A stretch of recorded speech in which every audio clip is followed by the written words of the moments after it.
तुर्की में 100 सालों की सबसे बड़ी आपदा। विनाशकारी भूकंप से मरने वालों का आंकड़ा बढ़ा। 35,000 से ज्यादा की मौत, इतने जख्मी। तुर्की और सीरिया में आए विनाशकारी भूकंप ने कई लोगों की जिंदगियां लीन ली।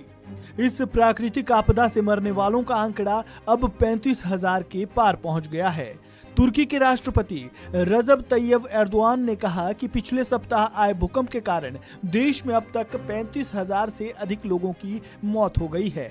राष्ट्रपति ने इसे तुर्की में आई अब तक की सबसे घातक आपदा कहा है और इस भूकंप को सदी की आपदा करार दिया है। तुर्की में भूकंप प्रभावित क्षेत्रों में बचाव कार्य अभी भी जारी है। कई लोगों के मलबे के नीचे दबे होने की आशंका अब भी है। माना ये जा रहा है कि मरने वालों की संख्या में अभी और भी वृद्धि हो सकती है। वहीं भूकंप के बाद बेघर हुए हजारों लोगों में से कई अभी बुनियादी जरूरतों को पूरा करने के लिए संघर्ष कर रहे हैं और ऐसे में भीषण ठंड उनके लिए और मुसीबत खड़ी कर रही है। आपको बता दें कि तुर्की में 1939 में आए एर्जिकन भूकंप में करीब 33,000 लोग मारे गए थे। मौजूदा घटना में ये आंकड़े कहीं पीछे छूट गए हैं। एर्दोआन ने कहा कि 6 फरवरी को कहरनमारस और उसके बाद के झटकों की वजह से 1,05,505 लोग घायल हुए हैं। तुर्की के अलावा पड़ोसी देश सीरिया में लगभग 4700 लोगों की मौत की पुष्टि हुई है।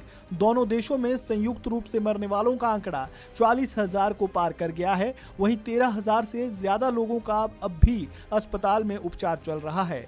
इस बेहद शक्तिशाली भूकंप से यहाँ बहुत कुछ तहस नहस हो चुका है। इस प्रलयंकारी भूकंप में से शनिवार को एक भारतीय के मौत की भी पुष्टि हुई है, जिनकी पहचान विजय कुमार के तौर पर हुई है। ये भूकंप के बाद से ही लापता थे।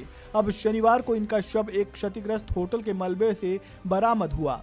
भारतीय दूतावास विजय कुमार के निधन की पुष्टि अपने एक ट्वीट के जरिए की है, जिसमें भारतीय दूतावास ने लिखा कि 6 फरवरी के भूकंप के बाद से तुर्की में लापता एक भारतीय नागरिक विजय कुमार के नश्वर अवशेष मिले हैं और माल्टा के एक होटल के मलबे के नीचे उनकी पहचान की गई है।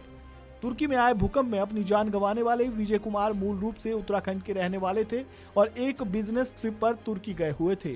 6 फरवरी को आए भूकंप के बाद से ही इनका कोई पता नहीं लग पा रहा था, जबकि इनका परिवार लगातार दूतावास के संपर्क में बना हुआ था। लेकिन इन आपदा के 5 दिनों के बाद उनका शरीर मृत अवस्था में बरामद किया गया।